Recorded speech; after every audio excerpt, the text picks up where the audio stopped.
بسم اللہ الرحمن الرحیم۔ السلام علیکم ورحمۃ اللہ وبرکاتہ۔ حضرت ہود علیہ السلام کے گستاخ قوم کا واقعہ۔ اللہ عز و جل نے حضرت ہود علیہ السلام کو قوم عاد پر نبی بنا کر بھیجا۔ وہ قوم دراز قد، چوڑے جسم کی اور نہایت خوفناک تھی۔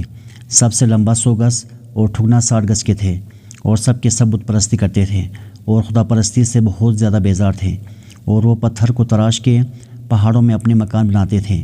جب حضرت ہود علیہ السلام کی تبلیغ حد سے زیادہ ہوئے تو سب کافر حضرت ہود علیہ السلام کو ایذا دینے کے لیے آمادہ ہو گئے۔ جو لوگ حضرت ہود علیہ السلام پر ایمان لا چکے تھے، انہوں نے حضرت ہود علیہ السلام کو اس بات کی اطلاع دی تو حضرت ہود علیہ السلام نے بارگاہ الہی میں ان کفار کے واسطے بد دعا کی۔ اس بد دعا کے نتیجے میں برسات ہونا بند ہو گئی اور زراعت سوکھ گئی، اور تقریباً 7 برس تک وہ کافر قحط کی اس بلا میں گرفتار رہے اور بھوک و پیاس کے مارے اپنی زندگی سے بیزار ہوئے۔ حضرت ہود علیہ السلام نے ان لوگوں سے بہت ہی شفقت و محبت سے فرمایا کہ تم لوگ سب ایمان لے آؤ اور اپنے آپ کو دنیا کی آفت اور قیامت کے آتش سے بچاؤ، اور یہ سب آفتیں تم کو جو پہنچ رہی ہیں وہ تمہاری کفر کی وجہ سے نازل ہوئی ہیں۔ بت پرستی اللہ کے نزدیک سب سے بڑا کام ہے، اس سے بچو۔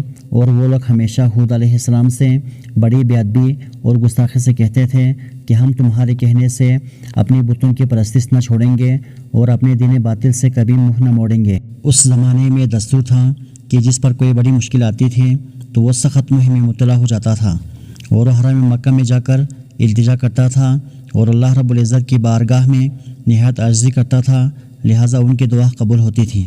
ان دنوں ایک قوم مکے میں رہتی تھی اور اپنے آپ کو شریف، رئیس مکہ اور سردار مکہ کہتی تھی۔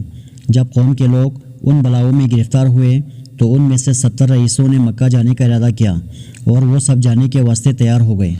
ساری قوم نے ان کو یہ وصیت کی کہ مکے میں جا کر دعائے استسقاء بار رحمت مانگنے کی ہر شخص کوشش کریں۔ جب یہ لوگ اپنی مسافت پوری کر کے مکہ پہنچے اور وہاں جا کر معاویہ ابن بکر کے گھر میں قیام کیا تو وہ ان لوگوں کی خاطر طعام و شراب کی ضیافتیں کرنے و مجلس عیش و عشرت میں گانا سنوانے لگے۔